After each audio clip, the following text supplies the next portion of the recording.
Eleanor Vance stood by the grand arched window of Shadow Creek Estate, the late morning sun casting long, accusing shadows across the Persian rug. Julian's car, a sleek silver bullet, had vanished down the winding driveway minutes ago, but the acrid scent of his haste still hung in the air, mingling with the cloying sweetness of the wilting roses on the console table. The grand silence of their home, usually a comforting embrace, now felt suffocating, heavy with unspoken anxieties. Her mind, a finely tuned instrument, raced, replaying the chilling undertone in Julian's voice as he'd muttered into the phone, a timbre she hadn't heard in years, not since. And a name, long dormant, Seraphina Dubois, surfaced from the murky depths of her memory like a phantom, cold and unwelcome. Seraphina Dubois wasn't just a past lover, she was a buried mistake, a chapter Julian had assured Eleanor was not only closed, but incinerated, the ashes scattered to the winds of regret. Now it seemed that ghost had clawed its way back to life, its voice, as Julian would soon rediscover, as smooth as aged silk, and its intentions as sharp and as unyielding as obsidian glass. The genesis of that mistake was a sun-drenched, champagne-fueled week in Monaco, years ago. The roar of engines at the Grand Prix had been the soundtrack to Julian's brief, intoxicating escape. Eleanor, usually his steadfast companion at such glittering events, had been confined to their hotel suite with a debilitating migraine, urging him to represent them at the exclusive after-parties. It was there, amidst the throng of an international elite, that Seraphina had materialized. She was a vision of ambition and allure, her laughter echoing with a confidence that bordered on brazen. Julian, burdened by the relentless pressures of his burgeoning empire and the quiet, sometimes stifling, perfection of his marriage, had found her directness, her unapologetic hunger for life, a dangerous sort of thrill. What began as a flirtatious exchange over a shared bottle of vintage Dom Perignon quickly escalated. Their clandestine meetings were stolen moments in opulent hotel suites and secluded villas along the Côte d'Azur, a world away from the structured elegance of his life with Eleanor. Julian had convinced himself it was a harmless diversion, a temporary lapse. He was a man in control. He would end it before it became complicated. And he had, or so he believed. He'd been firm, decisive, even generous in his parting, ensuring, he thought, a clean break, a neatly cauterized wound. Seraphina had seemed to accept it with a surprising lack of drama, a quiet acquiescence that, in retrospect, should have been a warning. Now, years later, the memory of that carefully constructed ending mocked him as he sat opposite her in a discreet, dimly lit booth at the Onyx Hotel. The call that had ripped him from Shadow Creek Estate earlier that morning had been brief, her voice an unnervingly calm summons. Seraphina, draped in a dress the color of midnight, exuded an almost preternatural composure, a stark, chilling contrast to the frantic thrumming of Julian's own heart. Her dark eyes, unwavering, held a glint of something he couldn't quite decipher. Not malice, not yet, but a focused, patient intensity that set his teeth on edge. "Julian," she began, her voice a low purr that sent an involuntary shiver down his spine. "It's been too long." He tried to project an air of detached annoyance, the powerful CEO dealing with an unwelcome distraction. "Seraphina, what is this about? I thought we were clear years ago." A faint, almost imperceptible smile touched her lips. "Oh, we were clear on your terms, darling. But circumstances change. People evolve." And she paused, letting the word hang in the air. "There's the small matter of unfinished business." "Unfinished business," Julian scoffed, though a knot of dread tightened in his stomach. "There's nothing unfinished between us. Isn't there?" She tilted her head, her gaze never leaving his. "We have so much to discuss, Julian, and this time I define the terms." Her words, though softly spoken, were laden with implications, each syllable a carefully placed weight on the already strained edifice of his composure. She alluded to mementos from their time together, casually mentioning keepsakes he'd either completely forgotten or, more alarmingly, never known she possessed. Little things. A discarded tie here, a scribbled note there. Perhaps more. His mind reeled. How much did she know? What did she have? He thought of Eleanor, strong, dignified Eleanor, who had already weathered the storm of one confession years ago. He remembered the raw pain in her eyes, quickly masked by that formidable quiet strength when he'd admitted to an indiscretion. He'd sworn it was over, a singular mistake, and she, after a period of glacial silence that had felt like an eternity, had chosen to forgive. They had painstakingly rebuilt a fragile peace, a trust he now feared was about to be irrevocably shattered, and by the same damn woman. He reached for his checkbook, a gesture of dismissal, of power. "Name your price, Seraphina. A one-time settlement, for old time's sake. Then we close this chapter. Permanently." He tried to sound bored, magnanimous. Her smile widened, but it didn't reach her eyes. Cryptic, almost pitying. She made no move to accept his offer. Instead, her fingers idly traced the outline of a sleek, black burner phone lying beside her on the velvet seat. It was an unusual model, untraceable, he guessed, and etched into its casing was a small, stylized raven. The sight of it, so out of place in her otherwise impeccable presentation, sent a fresh jolt of alarm through him. What did that mean? Was it a symbol, a threat? "Oh, Julian," she murmured, her voice laced with a chilling amusement. "You always did think money could solve everything." She picked up the raven-etched phone, turning it over in her slender fingers. "This isn't about a payoff." "Not entirely." His dread solidified, cold and heavy in his gut. He tried to rationalize, to regain control of the narrative, of her. But the fear of Eleanor discovering the true depth of this past affair, the calculated deception it would reveal, was a paralytic. He'd only told her fragments then, a sanitized version of a much uglier truth. Seraphina leaned forward slightly, her voice dropping to an intimate whisper that was more menacing than any shout. "This isn't about money, Julian. It's about justice, and perhaps," she paused, her eyes locking onto his, "a partnership." Justice? Partnership? The words echoed in the sudden, oppressive silence of the booth, nonsensical and terrifying. Before he could form a response, a coherent thought, she rose gracefully. "I'll be in touch with the details of our arrangement." He watched, stunned, as she walked away, her silhouette disappearing into the opulent gloom of the Onyx Hotel's lobby. He was left with the bill, the lingering scent of her expensive, unfamiliar perfume, and the chilling resonance of her final words. As he stumbled out into the harsh afternoon light, the city's cacophony, a jarring contrast to the hushed tension of their meeting, Julian glanced back. Through the hotel's gilded revolving doors, he caught a final glimpse of Seraphina. She was standing near the concierge desk, the raven phone pressed to her ear, watching him. And on her face was a smile, serene, knowing, and utterly, terrifyingly triumphant. The demand for partnership, whatever that truly entailed, felt less like a proposal and more like a noose, its silken cord already tightening around his neck. This wasn't just about silencing a former lover. This was an invasion, a meticulously planned siege on the fortress of his life. Julian Thorne drove away from the Onyx Hotel. Seraphina Dubois's serene, predatory smile burned into his memory like a brand. The demand for partnership, that venomous word, felt less like a business proposition and more like a meticulously crafted noose, its silken cord already tightening around his throat. He knew, with a sickening certainty that churned the expensive scotch in his stomach, that this was no longer a simple, sordid matter of silencing a former lover. This was an invasion, an escalation into territory far more dangerous than he had ever anticipated. The past, it seemed, had an infernal appetite. The first payment, a substantial sum wired to an offshore account Seraphina had provided with casual efficiency, was supposed to be the end of it, a painful, expensive severing of the final thread. Julian had authorized it with a grimace, imagining it would buy him silence, peace, a return to the carefully ordered existence he had so recklessly jeopardized.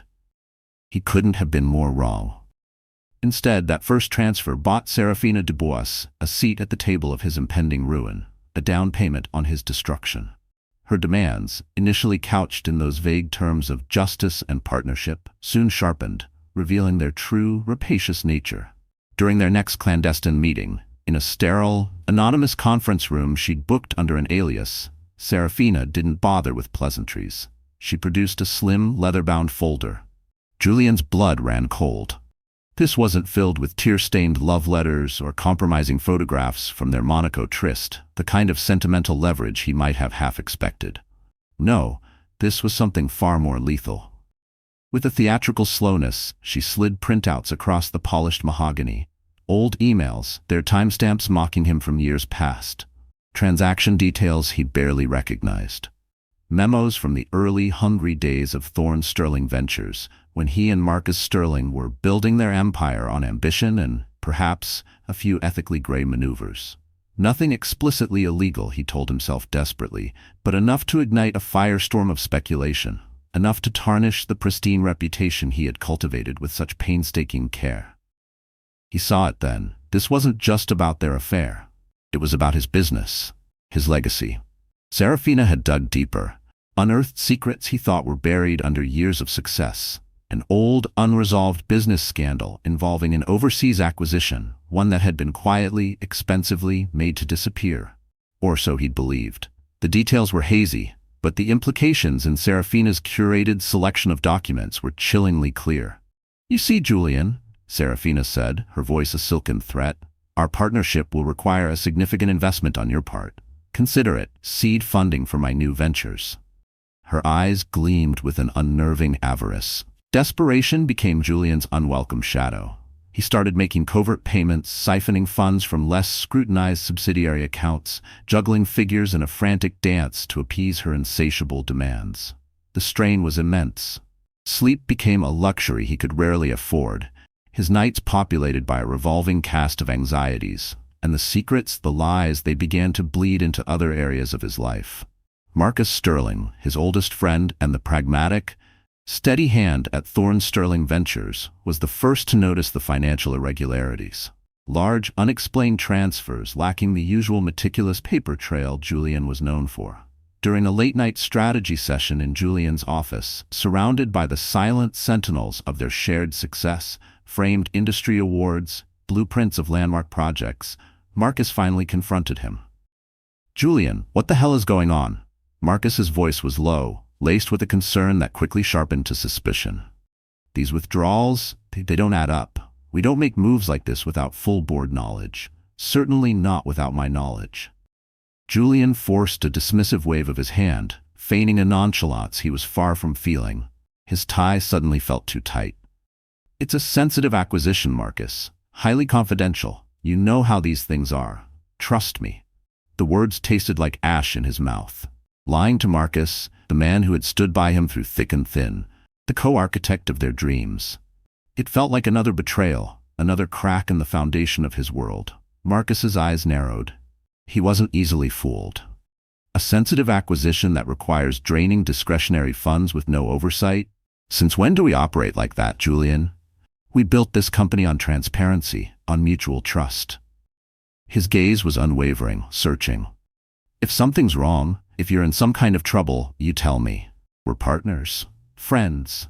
Julian wanted to confess, to unburden himself of the crushing weight of Seraphina's escalating blackmail. But the shame was too profound, the fear of Marcus's judgment, of his disappointment, too acute. How could he admit the sordid truth? "I'm handling it," he said, his voice hoarse. "It's personal. I'll make sure the company is made whole. Just give me some time." Marcus stared at him for a long moment. Frustration and a dawning hurt etched on his face. He eventually nodded, a curt, unhappy gesture. "Don't let personal sink the ship we both built, Julian," he warned before turning and walking out, leaving Julian alone with the ghosts of his deceptions. The corrosive tension wasn't confined to the glass towers of Thorne Sterling Ventures. It seeped into the very air of Shadow Creek Estate. Eleanor, though outwardly maintaining her serene composure, was observant. Julian knew she sensed the shift in him, the haunted look in his eyes, his increasingly erratic moods. Their conversations became stilted, polite exchanges devoid of their former warmth. And then there was Leo. Their son, Leo Thorne, 19 and home from his first year at university, was perceptive. Too damn perceptive. He'd always idolized Julian, seen him as the infallible patriarch, the titan of industry. Now he saw a father who was jumpy, distracted, a man clearly wrestling with demons. The easy camaraderie they once shared evaporated, replaced by an uncomfortable distance. One evening, after a particularly tense family dinner where Julian had barely touched his food and Eleanor had maintained an almost regal silence, Leo found his father in the cavernous home office. Julian was hunched over his desk, papers spread before him, his face etched with worry. "Dad?" Leo's voice was hesitant. Is everything okay? With you? With Mom?" Julian flinched, quickly shuffling the papers into a folder. He forced a smile that didn't reach his eyes. "Everything's fine, Leo. Just work stress, you know how it is." He tried to sound reassuring, but his voice lacked its usual confident timbre.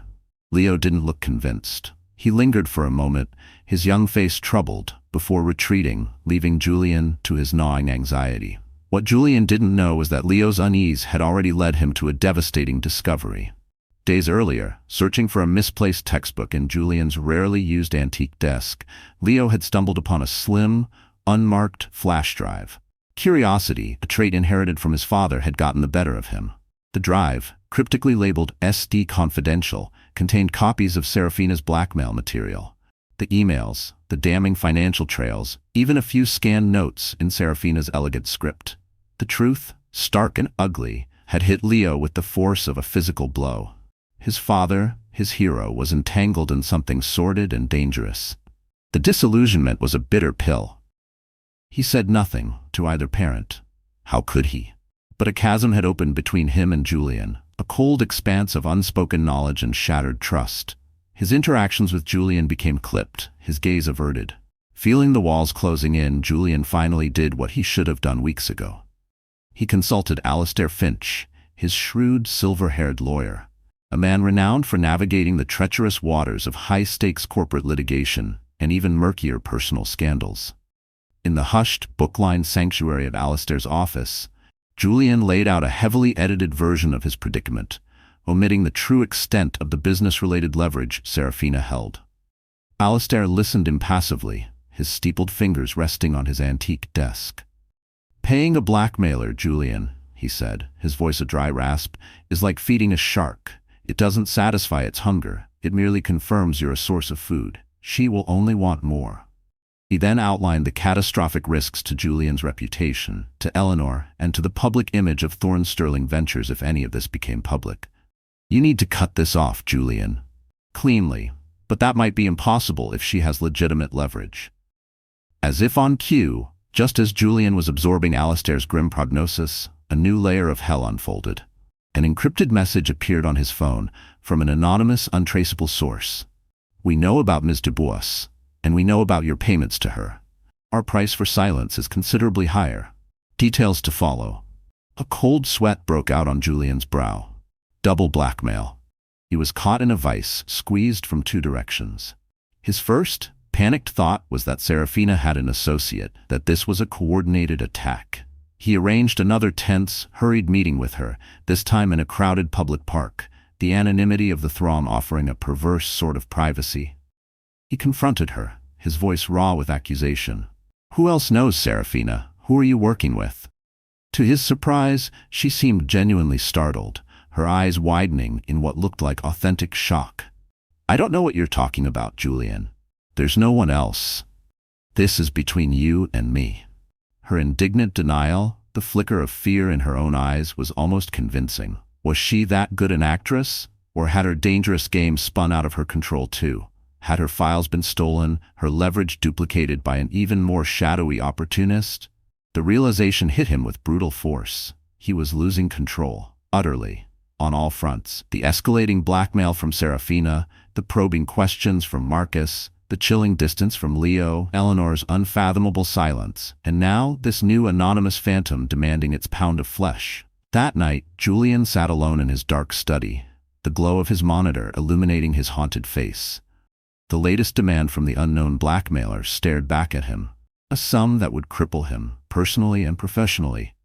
Sleep was a distant memory. He felt cornered, a stag surrounded by a relentless pack of wolves, each bite taking another piece of his carefully constructed world. The intricate web he had woven was now his prison, and the threads were drawing ever tighter.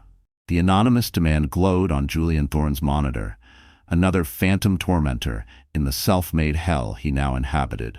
While he scrambled in the suffocating darkness of his escalating crises, wrestling shadows and phantoms, Eleanor Vance, the woman he thought he knew, the woman he had so grievously underestimated, moved with a quiet, lethal precision in the stark light of day.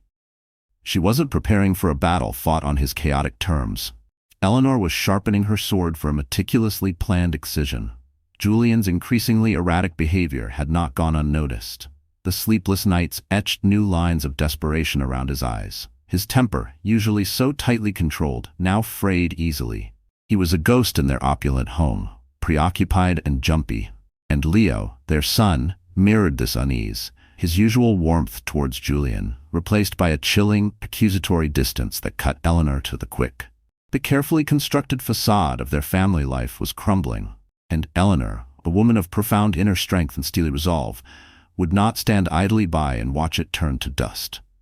Her silence, the one Julian had initially mistaken for passive acceptance, was in reality the quiet hum of a finely tuned strategy clicking into place. She began her own discreet investigation. There were no histrionics, no tearful accusations. Instead, Eleanor reached out to a trusted contact from her extensive network within the philanthropic world. A connection forged through years of dedicated work with the Vance Legacy Foundation, the charity she had built in honor of her late mother, Clara Vance.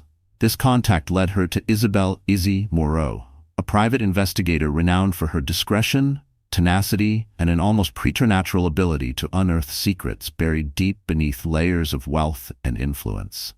Izzy was a whisper in the right circles, a name spoken when delicate matters required an invisible hand.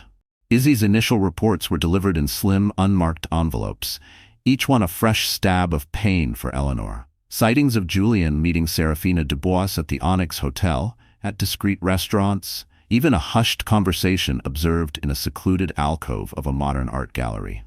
Then came the financial data, gleaned from sources Izzy cultivated with unnerving skill. Large fund transfers, convoluted and difficult to trace, but ultimately pointing back to Julian. The sums involved made Eleanor's stomach twist. This was far beyond hush money for a rekindled affair, far beyond a simple indiscretion. Jonathan's frantic behavior, the sheer panic she'd seen flicker in his eyes, now made a terrifying kind of sense. This was something bigger, more sinister. This was a rot that threatened to consume everything. Heartbroken but resolute, Eleanor knew she couldn't confront Julian with fragmented accusations. She needed the full picture. She needed to understand the true extent of Seraphina's hold, the depth of Julian's entanglement. In the interim, she moved with quiet efficiency to protect what was hers, what she had built. In the serene, sunlit study of her wing at Shadow Creek, a room that had always been her sanctuary, Eleanor calmly reviewed her personal assets. Properties held in her maiden name, investment portfolios established long before her marriage to Julian, an untouched inheritance from her grandmother. She consulted with her own financial advisors and legal team, making strategic moves to insulate the Vance Legacy Foundation, her life's work, from any potential fallout. The foundation, a beacon of hope for countless families, would remain untouched, autonomous. It wasn't about retaliation, not yet. It was about survival. Eleanor Vance refused to become collateral damage in Julian Thorne's catastrophic spiral. Her mother, Clara, had always taught her, in times of crisis, plan carefully, act decisively. One afternoon, Sofia Ramirez, their longtime housekeeper, a woman of quiet dignity and unwavering loyalty to Eleanor, found her employer staring out at the meticulously manicured gardens, a teacup cold in her hand. Sofia, who had seen the subtle shifts in the household, the unspoken tensions, placed a comforting hand on Eleanor's shoulder. "Senora Vance," she said softly, her voice a gentle balm, "you are stronger than any storm. Remember that."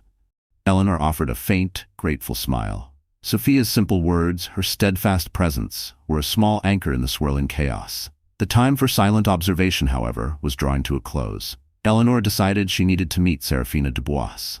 Face to face, woman to woman, she needed to look into the eyes of the person who threatened to unravel her entire world.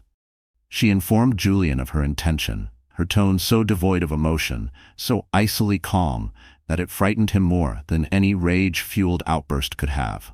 He stammered objections, but Eleanor merely raised an eyebrow, her gaze unwavering. "It's necessary, Julian. For me." He acquiesced, a defeated slump to his shoulders. He was no longer dealing with the gentle, accommodating wife he thought he knew. The meeting was arranged at a neutral, upscale restaurant in the city's arts district, a place Eleanor occasionally used for discreet donor lunches. She arrived first, choosing a quiet corner table. When Seraphina entered, impeccably dressed, radiating a confidence that seemed almost predatory, She found Eleanor already seated, the epitome of poise. Seraphina's initial swagger faltered slightly, her eyes betraying a flicker of surprise, perhaps even unease at Eleanor's unexpected composure. "Miss Dubois," Eleanor greeted her, her voice even, cool. "Eleanor," Seraphina countered, attempting to reclaim control, a brittle edge to her voice. "No need for formalities, surely." The air crackled with unspoken animosity. Eleanor didn't engage in a battle of wits or accusations. Instead, she leaned forward, her gaze direct and piercing. "I'm not here to rehash Julian's mistakes, Miss Dubois, or yours. I'm here to understand your endgame. This path you're on, it will destroy more than just Julian. It will consume you too." Seraphina scoffed, a harsh, unattractive sound. "He owes me. For the wasted years. For the life he dangled in front of me and then snatched away." She spoke of injustice, of what she was owed, her voice rising with a self-righteous fury. Eleanor listened patiently, her expression unreadable. When Seraphina finally paused, breathless, Eleanor spoke, her voice still quiet but carrying the weight of undeniable truth. "You speak of justice, but what you're pursuing is vengeance, a hollow victory. You seek to build a legacy on ruins, Miss Dubois. That isn't power. It's a prison of your own making. Is that truly the life you envision for yourself?" For the first time, Seraphina looked genuinely unsettled. The certainty in her eyes wavered. Eleanor had not reacted as expected. There were no tears, no recriminations, only a calm, dispassionate dissection of Seraphina's motives that left the other woman exposed, her carefully constructed narrative of victimhood crumbling. Eleanor rose, placing her napkin neatly beside her untouched water glass.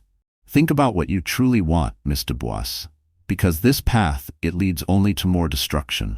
She turned and walked away, leaving Seraphina amidst the lunchtime chatter of the restaurant, visibly shaken, her power play deflated by an opponent who refused to play by her rules. Back in the quiet solitude of her study at Shadow Creek, Eleanor allowed herself a moment. She picked up a silver-framed photograph from her desk. A picture of her and Julian, taken on their 10th anniversary in Venice, their faces radiant with a happiness that now seemed a lifetime away. A single tear escaped. Tracing a path down her cheek, she wiped it away with a gesture of steely resolve. The past was the past. The future was yet to be written, and she would be its author. She picked up her phone and made a call to Isabel Moreau. Her voice was firm, clear. "Izzy, I have what I need. It's time." The click of the phone disconnecting was a quiet sound, yet it carried the chilling finality of a guillotine's descent. The private storm was about to go devastatingly and irrevocably public. Eleanor Vance's call to Isabel "Izzy" Moreau ended with a quiet, decisive click, a sound that, though small, was engineered to reverberate through Julian Thorne's teetering empire like a seismic shock. The private storm, contained for so long within the opulent, soundproofed walls of Shadow Creek Estate and the sterile anonymity of secret meeting rooms, was about to become devastatingly, irrevocably public. The silent general had laid her plans with meticulous care. Now, she gave the order to advance. It began not with a bang, but with a whisper, a digital whisper that quickly amplified into a deafening roar. An anonymous email, untraceable and encrypted, landed in the inbox of a prominent investigative journalist at the Financial Chronicle, a publication renowned for its relentless pursuit of corporate malfeasance. Attached was a meticulously curated collection of documents, scanned emails, damning financial records detailing backdoor transfers and questionable payments, and threads of correspondence so incriminating they required no dramatic flourish, no sensationalist spin. The evidence spoke for itself, painting a portrait of a CEO whose ethical compass had long since shattered. Within hours, the story exploded. The headline screamed across the digital masthead of the Financial Chronicle, then cascaded through the global financial news network. Thorne Sterling Ventures implodes, secrets, scandal, and a CEO's betrayal. The whisper campaign, the murmured anxieties in boardrooms and the hushed gossip at exclusive clubs, had erupted into a public roar that shook the very foundations of Julian's world. Julian was in the middle of a high-stakes conference call, attempting to project an air of calm confidence to nervous international investors when his phone buzzed with the breaking news alert. He glanced down, his blood turning to ice water as he read the damning words. His voice, which moments before had been smooth and authoritative, caught in his throat. A wave of nausea, cold and sickening, rose like bile. The carefully constructed facade of Julian Thorne, titan of industry, was crumbling in real time for all the world to see. The fallout was immediate and brutal. His phone, moments ago a tool of command, became an instrument of torture, ringing incessantly with calls from alarmed board members, furious investors demanding answers, and lawyers advising him to say nothing. Across financial news networks, a stark red banner flashed beneath the Thorne Sterling Ventures stock ticker, charting its dizzying, catastrophic plummet. Years of reputation building, decades of empire construction, evaporating by the hour. Millions, then tens of millions, then hundreds of millions in market value vanished into the ether, a fortune turned to digital dust. Marcus Sterling, his business partner, his oldest friend, the man whose trust Julian had so cavalierly betrayed, stormed into Julian's office. His face, usually composed and thoughtful, was a mask of incandescent rage.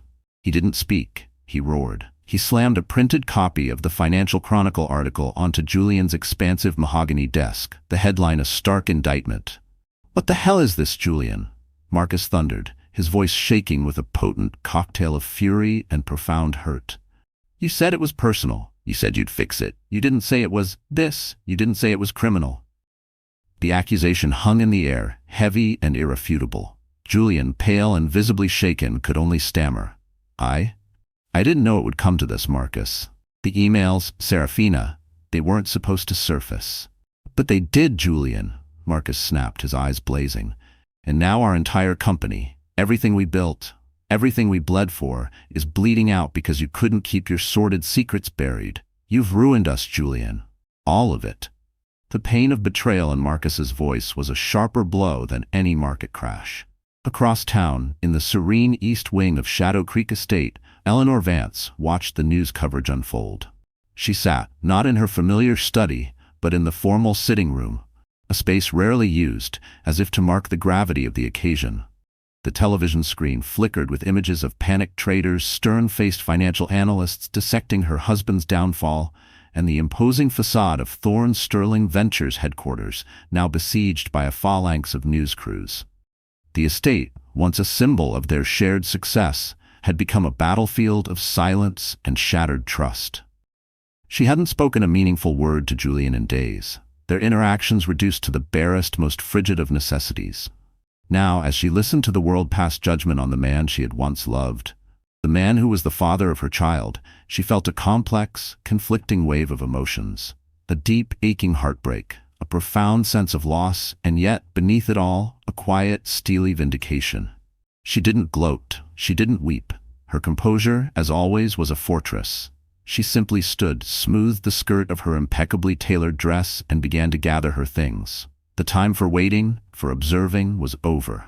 The time for action, decisive and final, had arrived.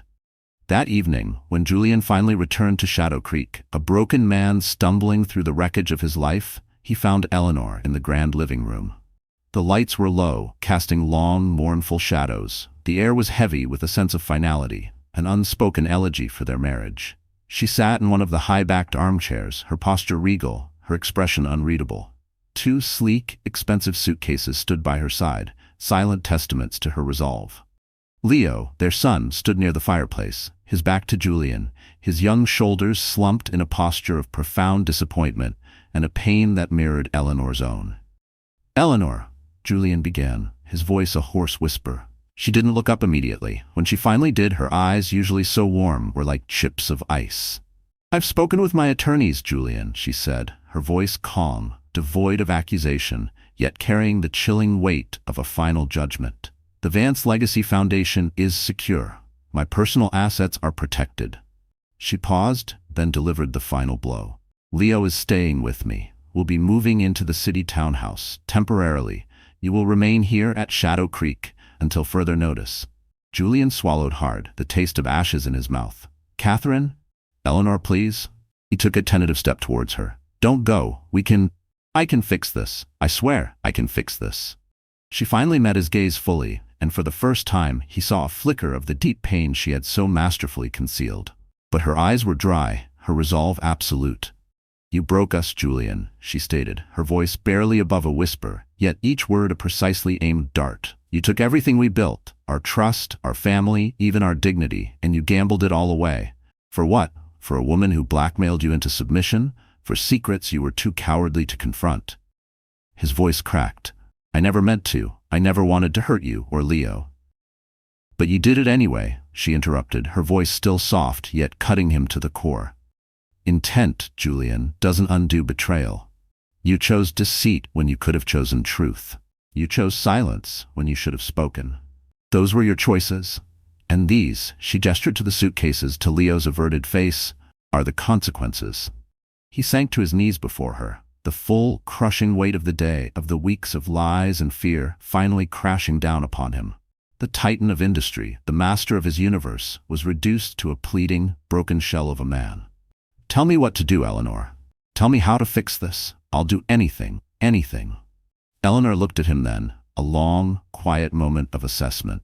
There was no triumph in her eyes, only a profound, weary sadness. Then, with a steady grace that seemed to mock his own abject state, she rose from her seat and picked up one of the suitcases. Leo moved to her side, taking the other, still refusing to meet Julian's pleading gaze. That, Julian, she said, her voice imbued with a chilling finality, is entirely up to you, but I will not be your audience while you attempt to figure it out. She walked past him, her heels clicking against the cold marble floor, a funereal rhythm. Leo followed, a silent shadow of his mother's resolve. The heavy oak door clicked shut behind them, the sound echoing through the vast empty room with the finality of a tomb ceiling. Julian remained kneeling in the center of the opulent desolation, surrounded by the trappings of a life that now felt like a cruel mockery. Outside, beyond the wrought iron gates of Shadow Creek, reporters and photographers swarmed like vultures, their camera flashes a relentless, predatory strobe. His empire, his marriage, his carefully crafted identity, all unraveling, thread by painful thread. He eventually, mechanically, pushed himself to his feet. His phone, discarded on a nearby antique table, buzzed with yet another news alert, another headline detailing his spectacular fall from grace. He ignored it. His gaze fell upon a small, innocuous object lying on the polished surface, almost hidden in the gloom. The sleek, black burner phone. The one with the distinctive raven etching. Izzy Moreau's final report to Eleanor had detailed its recovery from a safe deposit box Seraphina had maintained under an alias, along with other mementos. Eleanor, in a final, enigmatic gesture, had left it for him, a bitter token of his undoing. A symbol of the duplicity that had brought him to this point of utter devastation. He picked it up, its cold, smooth surface a stark contrast to the turmoil raging within him. The silence of the house was deafening, broken only by the distant, muffled clamor of the media circus outside, and the even louder roar of his own ruin crushing him from within. The grand oak doors of Shadow Creek Estate closed behind Eleanor and Leo Vance, the sound echoing with a chilling finality through the cavernous hall. It left Julian Thorne, a king dethroned, slumped in an ornate armchair within an empty castle of his own meticulous, disastrous making. The silence Eleanor had once wielded as a shield, a tool of patient observation, had now become his prison, its oppressive weight a constant reminder of all he had shattered. Ruin, he was discovering, was not always a cacophony of collapse. Sometimes it was the deafening silence that followed, the profound emptiness before a new, terrifyingly uncertain chapter begins. The months that followed were a relentless barrage. The public disgrace was absolute. Julian faced a gauntlet of legal battles, his name and the once proud moniker of Thorne Sterling Ventures dragged through the mud of financial tabloids and hushed, scandalized conversations in the circles he once dominated. High-profile attorneys, specialists in damage control and corporate implosions were hired. Settlements were discreetly negotiated, vast sums offered to keep the more damning, personally ruinous pieces of Seraphina's carefully gathered evidence out of the public courts, though the court of public opinion had already delivered its scathing verdict. The company's board, a collection of men and women who had once lauded his Midas touch, forced him to step down as CEO of the struggling Thorne Sterling Ventures. Marcus Sterling, his face a grim mask of fury, hurt, and a weary sense of duty, stepped into the breach, attempting the Herculean task of salvaging the tarnished name and what little remained of their once great enterprise. The scandal rippled through the cutthroat world of high finance and real estate, making Julian Thorne a cautionary tale, a whispered warning about the catastrophic consequences of mixing personal failings with billion-dollar business dealings. Seraphina Dubois, the architect of so much of this destruction, vanished. Once the documents were leaked, not by her, it was whispered, but perhaps by the shadowy second blackmailer cutting their losses, or even through a calculated, anonymous move orchestrated via Izzy Moreau on Eleanor's behalf, Seraphina's leverage evaporated. Her ambitions, whatever they truly had been beyond simple extortion, were thwarted by the sheer scale of the public implosion she had helped ignite. Rumors circulated through the remnants of her social circle. She had retreated to Europe, some said to a secluded villa in Tuscany, others to an anonymous life in a bustling city, forever looking over her shoulder, a ghost in her own gilded cage, escaping the legal labyrinth she had so expertly helped create. The raven-etched burner phone, her signature tool, was now just another piece of forgotten detritus in the wreckage. In stark contrast, Eleanor Vance thrived. Or at least, she projected an image of impeccable resilience. She never publicly commented on Julian's downfall, never uttered a word of condemnation or triumph. Her actions, however, spoke volumes. She poured her energy, her formidable intellect, and her considerable personal resources into expanding the Vance Legacy Foundation. The media attention, once focused on the lurid details of Julian's scandal, now found a new, more palatable narrative in Eleanor's quiet strength and unwavering commitment to her charitable work. She became a symbol of quiet resilience, of dignity maintained in the face of profound personal betrayal. Leo, bruised and disillusioned by the ordeal that had shattered his family and his perception of his father, returned to his university studies with a heavy heart, but a new sense of purpose. He changed his major. He chose to study ethics, a decision that resonated as a quiet, poignant indictment of Julian's transgressions, but also perhaps as a sign of his own determined path forward, a commitment to building a life on a foundation more solid than secrets and lies. Julian, meanwhile, lived a solitary life within the echoing, opulent emptiness of Shadow Creek Estate. Stripped of his power, his prestige, his family, he was a man adrift in a sea of regret. The silence of the vast mansion was a constant torment, broken only by the occasional, stilted visits from Leo.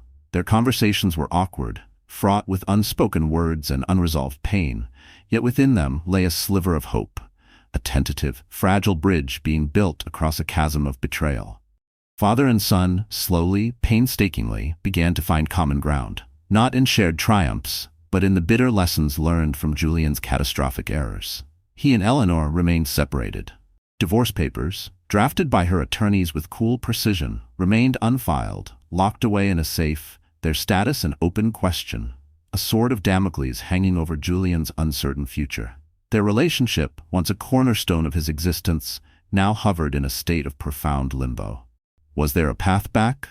Could trust, once so thoroughly annihilated, ever be rebuilt from ashes and ruin? One bleak autumn evening, as a chill wind rattled the casement windows of his study, Julian found himself staring out over the now quiet, almost mournful expanse of the Shadow Creek Gardens. The manicured perfection he had once lorded over now seemed to mock him. In his hand, he turned over the sleek, black raven-etched burner phone, the one Eleanor had so pointedly left for him to find. It felt cold, heavy, a tangible reminder of his folly, of the destructive power of secrets. He contemplated the long, arduous path to any semblance of redemption. Was it even possible?